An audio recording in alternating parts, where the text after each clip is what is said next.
Agora chegou a vez da Shein. A gigante de vendas online da China disse que pretende aumentar no dia 25 de abril os preços para os clientes dos Estados Unidos. O objetivo seria corrigir o desequilíbrio comercial com as tarifas impostas pelo governo americano contra os chineses, tarifas essas que podem chegar até 245%.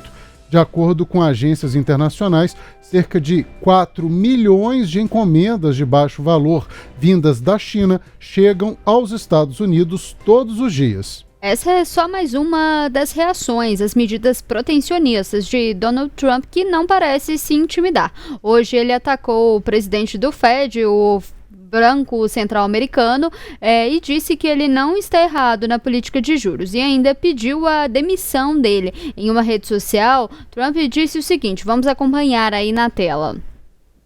O que o presidente americano disse? Ele criticou ali o presidente, do Banco Central americano. Disse que esperava, que o Fed cortasse as taxas de juros pela 7ª vez, mas que, no entanto, é tarde demais. Que sempre chega muito tarde ali o presidente do Banco Central americano. Segundo o presidente americano, os preços do petróleo caíram, os alimentos e até os ovos caíram e os Estados Unidos está ficando rico. Ali, segundo o presidente americano, por causa dessa política ali das tarifas, segundo ele, os Estados Unidos está ficando rico, mas que, segundo ele, é tarde demais. Deveria ter reduzido as taxas de juros há muito tempo, mas que certamente, segundo Trump, deveria reduzi-las agora. A demissão, segundo Trump, não chega rápido o suficiente. Larissa. Eu queria fazer um comentário, gente, a respeito especificamente dessa crítica, desse ataque, que Donald Trump faz ao presidente do Banco Central norte-americano, como que quando os presidentes estão acuados por diferentes temas, e no caso ali, quando se referem ao Banco Central, estão ali acuados por temas ligados à economia, eles se voltam contra os representantes principais ali do Banco Central. Donald Trump já vem criticando há algum tempo, e foi o mesmo que o presidente Lula fez aqui no Brasil com o ex-presidente, o que estava no cargo antes de Gabriel Galípolo, o Roberto Campos Neto. Quantas vezes o presidente Lula culpou Roberto Campos Neto por diferentes questões, inclusive o preço dos alimentos, ali citando a questão da alta dos juros, e muitos analistas apontavam, olha, quando houver a troca, quando sair Roberto Campos Neto e entrar Gabriel Galípolo, o presidente Lula e representantes ali do governo, e claro também do PT, o partido do presidente Lula, não vão ter mais a quem culpar. E não deu outra, Trocou-se a gestão, e aí não mais o Banco Central ou o Galípolo passou a ser atacado, Outros motivos vieram aí, a questão dos juros nem continuaram nos holofotes, como a questão dos juros nem continuou tanto no holofote, nos holofotes, como estava antes. Então, quando vi esse ataque hoje de Trump, me lembrou muito, para fazer esse paralelo com o que a gente viveu aqui no Brasil também, há pouquíssimo tempo antes aí da troca de comando do Banco Central aqui, pessoal? Justamente, Larissa, e a gente tem uma pergunta aqui do Robert Wagner que eu quero trazer para essa discussão, que eu acho bem interessante, que ele diz o seguinte: nos 2 primeiros mandatos de Lula, o Brasil se beneficiou com um boom das commodities no mundo. Seria a repetição da história? Será que a gente teria esses mesmos benefícios, professor Lucas Andona? Essa eu jogo para o senhor. Na verdade, no segundo mandato do Lula, nós tínhamos aquele cenário ideal, o céu de brigadeiro, a economia mundial crescendo, os países que temos comércio prosperando e elevando a nossa produção, a nossa atividade econômica. É claro, reitero, que nós temos uma oportunidade de aproveitar com aquilo que somos competitivos, que basicamente são as commodities. Agora, o cenário internacional agora está muito mais complicado do que estava no segundo mandato do presidente Lula. Então, eu imagino que o Brasil pode sim se aproveitar, mas não tão bem aproveitado quando foi, porque o cenário internacional agora está mais adverso. Nós temos aí a situação da guerra da Ucrânia e a Rússia, que não se resolve, apesar aí das bravatas do presidente americano. Nós temos a situação de Gaza e Israel, que também não se resolveu. Nós temos outros locais com conflitos que não demonstram que vão ter uma solução imediata, né? Inclusive a situação da Síria. Então, essa situação, aliada a essa guerra econômica provocada pelo Trump, isso tudo bagunça o cenário internacional e faz com que não seja da mesma forma que nós tivemos anteriormente. Mas, com certeza, é uma oportunidade que o Brasil deve aproveitar, né? O presidente Lula, que sempre gosta de viajar, de fazer visitas internacionais, estabelecer acordos econômicos, agora é uma boa oportunidade, como ele vai fazer para a China, já esteve no Vietnã também, no Japão, é aproveitar e agora ele fazer um périplo aí pelo mundo, oferecendo os produtos brasileiros e tentando estabelecer acordos que tornem os nossos produtos não só barato aqui, mas também barato para os países que vierem a comprar da gente. Olha, em todo o mundo a guerra comercial tem provocado reações de diversos organismos econômicos e também hoje a diretora do FMI, o Fundo Monetário Internacional, Kristalina Georgieva, cobrou esforços dos países para uma economia global mais resiliente, ao contrário das rachaduras provocadas pelos americanos. A fala dela foi feita durante o discurso de abertura das reuniões do FMI e do Banco Mundial. Trade tensions are like a pot that was bubbling for a long time and is now boiling over. To a large extent, what we see is the result of an erosion of trust. Trust in the international system and trust between countries.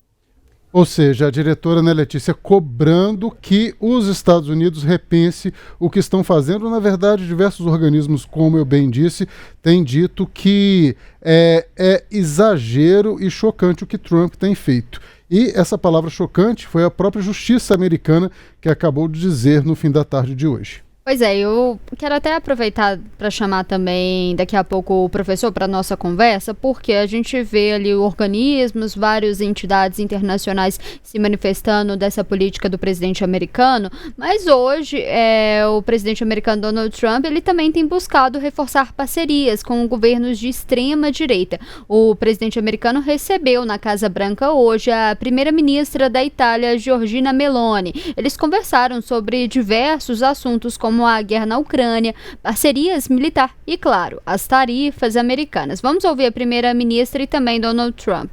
I'm sure we can make a deal, and I'm here to help on that. I cannot deal in the name of the European Union. My goal would be invite the President Trump to pay an official visit to Italy and understand if there's a possibility when he comes to organize also such a meeting with Europe. I think the best way is that we simply speak frankly about the needs that every one of us has and find ourselves in the middle, that's useful for all. Trump. Temos também a sonora do presidente Trump. Oh, there'll be a trade deal, 100%. Well, you think there won't be? Of course there'll be a trade deal. Very much. They want to make one very, very much, and we're going to make a trade deal. I fully expect it, but it'll be a fair deal. Professor, eu queria te perguntar, porque a primeira-ministra italiana, ela foi como uma espécie ali de embaixadora da União Europeia.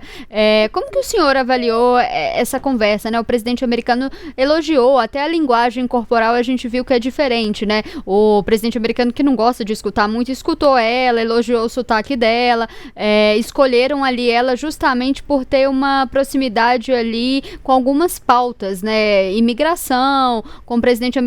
Como que o senhor avaliou esse encontro entre os dois? Se pode realmente surtir algum efeito, né? Ali para a União Europeia, que também está sofrendo com essas tarifas.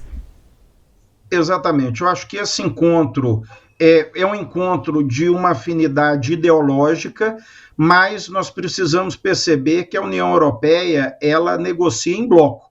Então, a primeira-ministra italiana é uma emissária da União Europeia, mas, como ela mesma disse, ela não fala em nome da União.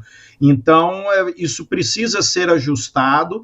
É por isso que nos dá a entender que a estratégia do Trump é apertar inicialmente com esse tarifaço para depois ele ir negociando paulatinamente de acordo com os interesses americanos e de acordo com os parceiros que ele quer estabelecer. E certamente, ao estabelecer essas parcerias também não serão apenas comerciais. Nós vamos ter uma parceria ideológica também, sobretudo com aqueles países que têm governos de direita ou de extrema direita, e isso vai ficar muito mais fácil estabelecer essas parcerias com os Estados Unidos. Agora, o que a gente pergunta é o que vem depois, porque será que o Trump vai conseguir...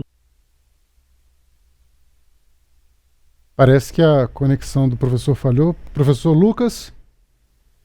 Professor, estava falando, né, enquanto a gente restabelece a conexão, o professor estava falando justamente sobre essa proximidade, né, que tem a primeira-ministra italiana com o presidente americano Donald Trump. A primeira-ministra italiana, entre os líderes ali da União Europeia, foi uma das únicas que compareceu pessoalmente à posse do presidente americano também. Ela tem vários assuntos ali em comum, essa questão ideológica com o presidente americano.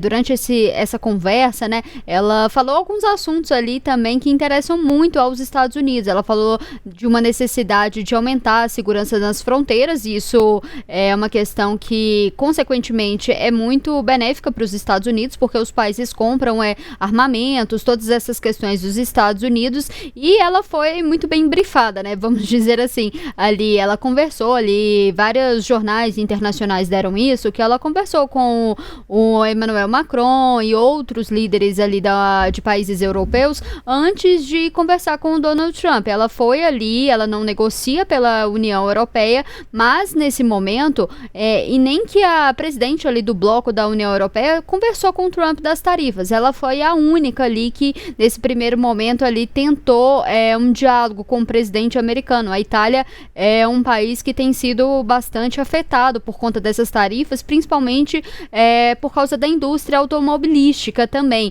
A Itália reduziu ali pela metade a projeção do crescimento do próximo ano, muito por conta dessas tarifas também americanas. Então agora a gente vai ver se de fato vai ter algum efeito. O presidente americano falou que aceitou também um convite da primeira-ministra italiana para poder visitar Roma e nesse encontro também encontrar com outros presidentes e primeiros ministros ali de países da União Europeia também. Sim, Letícia, e ouvindo tudo isso que você está dizendo, eu fico pensando assim, né? A verdade é, a reunião de hoje terminou sem um acordo sobre a questão comercial ali entre Estados Unidos e países europeus, né? Eu fico pensando que, ok, escolheram ali a primeira-ministra da Itália por essa afinidade ideológica e tudo mais, mas eu fico pensando até quando, né? É possível, ela vai ficar ali aceitando esse banho-maria quase que Donald Trump está colocando os países europeus em função da ideologia, né? Não, porque temos essa afinidade ideológica, então tudo bem, né? Nós estamos caminhando em busca de um acordo, estamos pavimentando o caminho, como o próprio Donald Trump falou, mas até que ponto, né, a ideologia, essa afinidade ideológica vai segurar e vai ser suficiente para manter essa relação aí sem que haja uma definição, porque a questão comercial vai começar a bater na economia, vai começar a afetar a população europeia como um todo, e aí qual que é o argumento, né, que vai poder ser lançado para justificar algumas situações que podem ser muito complicadas nesse momento, Léo e Letícia. Larissa, sobre essa questão, alguns jornais italianos, no ano que vem tem eleição ali na Itália, e muitos jornais italianos estão colocando ali ela como uma das favoritas, então esse encontro ali, muitas pessoas estão colocando ela como uma pessoa que tem a pauta identitária ali, ideológica dela, mas que ela pelo menos deu um primeiro passo, está conseguindo conversar ali com o presidente americano, diferente de outros líderes, né?